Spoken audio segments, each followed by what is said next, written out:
How did Balochistan become a part of Pakistan? This is a question that has been asked multiple times, but seldom is a proper answer given. Most of the time, the answer we get is politically motivated and therefore inaccurate. In this video, we will discuss this event as accurately as possible. Before we begin, there is something very important that you should know. Some people say that Balochistan did not exist before 1947 and that the name was in fact given by Pakistan. This is not actually true. The reality is that the province which Pakistan now calls Balochistan was a network of directly controlled British Balochistan Chief Commissioner's province and 4 princely states together known as the British Raj. In the British Raj, as Balochistan Agency. So there was Balochistan before 1947, but it's just that it was not a province. Instead, it was an agency. And its territory corresponded with what Pakistan now administers as Balochistan, with one slight exception. Gwadar, which in those days was an Omani enclave. I made a whole video on that, so be sure to check that out. And to put it simply, the British conquered Balochistan by tricking the Khan to sign treaties that reduced him to pretty much a ceremonial figure. In 1903, the second of 3 Delhi Darbars was held. The Delhi Darbar was basically a meeting that was held every time a new monarch ascended the British throne, and all the princes were invited to it. But the rule was the prince should not be subordinate to any other prince. We know from sources that princes from Balochistan were present at the 1903 Delhi Darbar. To be very exact, they were the Khan of Kalat, Jam of Lasbela, and the Nawabs of Makran and Kharan. 2 other princes that weren't invited, 2 other Balochistani princes that weren't invited to this meeting were Nawabs of Sarawan and Jhalawin. Now you might ask, why weren't they invited? That's because the Khanate of Kalat together had 4 components. Apart from Kalat itself, where the Khan seat was located, there were 3 subdivisions. Jhalawin was an ethnic Brohi division and it was ruled by a chief known as Nawab of Jhalawin. This Nawab came from the Zarakzai aka Zahiri tribe. Sarawan was an ethnic Baloch division and it was ruled by a chief known as the Nawab of Sarawan, and he came from the Raisani tribe. Kutty was an ethnic Sindhi division and it had no Nawab of its own. Historically, it used to be a part of Sindh till the Sindhis transferred it to Kalat as blood money for murdering Abdullah Khan II, the father of Mir Nuri Naseer Khan. The Nawabs of Sarawan and Jhalawin therefore were recognized as dependencies of the Khan of Kalat. And as I said earlier, only princes that were not vassals of another prince were the ones invited to the Darbar in recognition of their status as princes subordinate to none but the British crown itself. Fast forward to 1947 and Mir Ahmed Yar Khan Ahmadzai is the Khan of Kalat. On the 4th August 1947, the Viceroy's house in New Delhi released this document. Basically, this document talks about the state of affairs between the Pakistani team and the Khan of Kalat.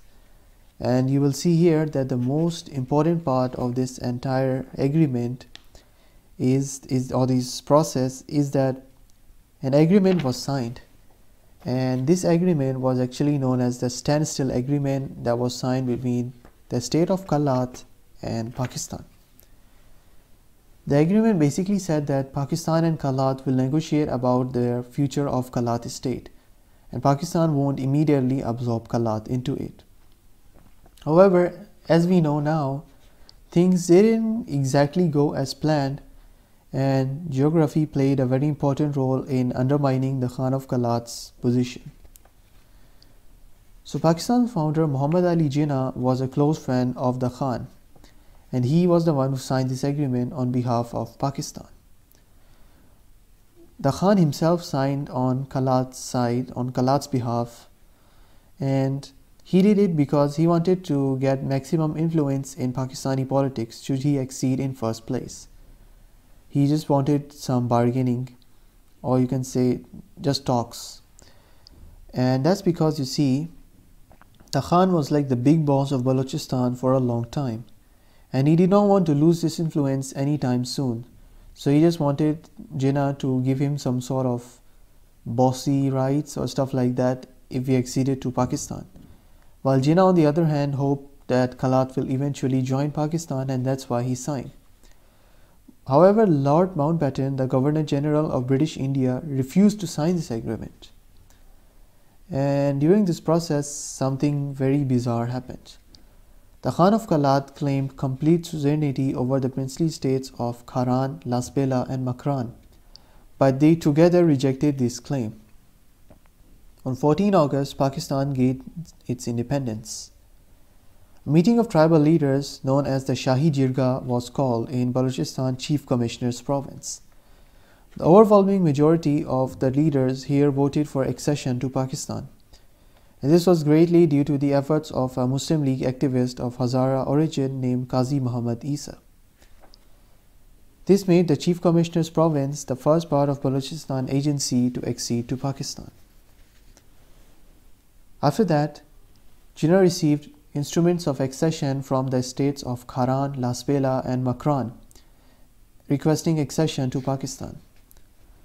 Kharan state was ruled by Mir Habibullah Khan Noshirwani. Upon delays from Jinnah, he sent him a message saying, "The people of Kharan are independent of Kalat and will die for Pakistan." Neighboring Makran state was ruled by Nawab Bai Khan Gichki, and he was also known to have become frustrated with Jinnah's delay in accepting his instrument of accession, so much that he sent Jinnah a message saying, "If Pakistan does not accept Makran's accession, then we may approach others." Makran's neighbor was Lasbela state, and it was ruled by Jam Ghulam Qadir Khan, who sent a message to Jinnah saying, "Lasbela state wishes to merge with Pakistan due to its historical ties with Sindh." It's worth mentioning that the Jam himself was of Sindhi descent. Here's what happened next, to put it in very simple words. But first, you might be asking, why on earth was Jinnah delaying accepting the prince's instruments of accession? Why didn't he just accept them immediately? Because if he did, then these parts would become, Pakistani territory. It was simply because he had promised the Khan of Kalat that he will wait for him to finalize the terms over Kalat's accession to Pakistan, and then only he will accept the other states, because the Khan was claiming suzerainty over these states, although they had themselves rejected it. Back in Kalat, the Khan told the Parliament of Kalat to vote on whether they wanted to accede to Pakistan or not. Now at this point, the Parliament was dominated by the Anti-Muslim League and the Pro-Indian Congress party known as the Kalat National State Party, and its four important members, namely Malik Sayyid Khan Dehwar, Gul Naseer Khan, Alija Ghous Buksh Mangal, and Ghous Buksh Bizenjo, allied with the Indian National Congress, and they voted against accession to Pakistan. Therefore, the majority voted for no. The Khan, on the other hand, refused to ratify this vote, making it constitutionally insignificant. Now, this was because the Khan was behind the scenes secretly lobbying for accession to Pakistan, with its influence being maximized. And he just wanted to use this vote as a leverage over Jinnah during the talks. And we know that the Khan kept dragging the talks, and even though he visited Jinnah in Karachi at some point and promised him that once he goes back to Kalat, he will send him a message that informs him of his final decision, but that didn't actually happen. On 2nd February 1948, Jinnah sent the Khan a message advising him to join Pakistan without further delay and to send him the promised message. Afterwards, Jinnah handed over the talks to the Pakistani government officials, as he had other important things to care about as well in his newly formed Pakistani state. Realizing that the princes of Kharan, Lasbela and Makran were now growing very impatient over the delays, and the Khan of Kalat had not sent the promised message yet, Jinnah decided that it was time to accept their instrument of accession. and so he did. Now here, Kalat was left both landlocked and surrounded by Pakistani territory on all sides. Not only that, but Jinnah also left these talks in the hands of his cabinet, as mentioned earlier. And it is said that some of his cabinet members decided, you know what, leave the Khan, let's speak to his Sardars directly instead and gain something over there. To make matters even worse for the Khan, not only had he lost all his bargaining chips, but then some of his own Sardars were now planning to accede to Pakistan. And there was even a chance that if he didn't accede, he would soon be left with almost no territory to rule in the first place. And that would happen if the Sardars acceded to Pakistan. Furthermore, as if things weren't already bad enough, on 27 March 1948, All India radio broadcast announced that the Khan of Kalat had tried to approach Nehru requesting accession to India back in February, but Nehru rejected this request. Fun fact, this claim was never verified, so we don't even know whether this happened or it was just Indian propaganda. This humiliated the Khan a lot, that's what we know, because he was already out of bargaining chips and now he was supposedly exposed. The Khan declared this to be fake Indian propaganda against him, and the same day he acceded to Pakistan, signing the instrument of accession.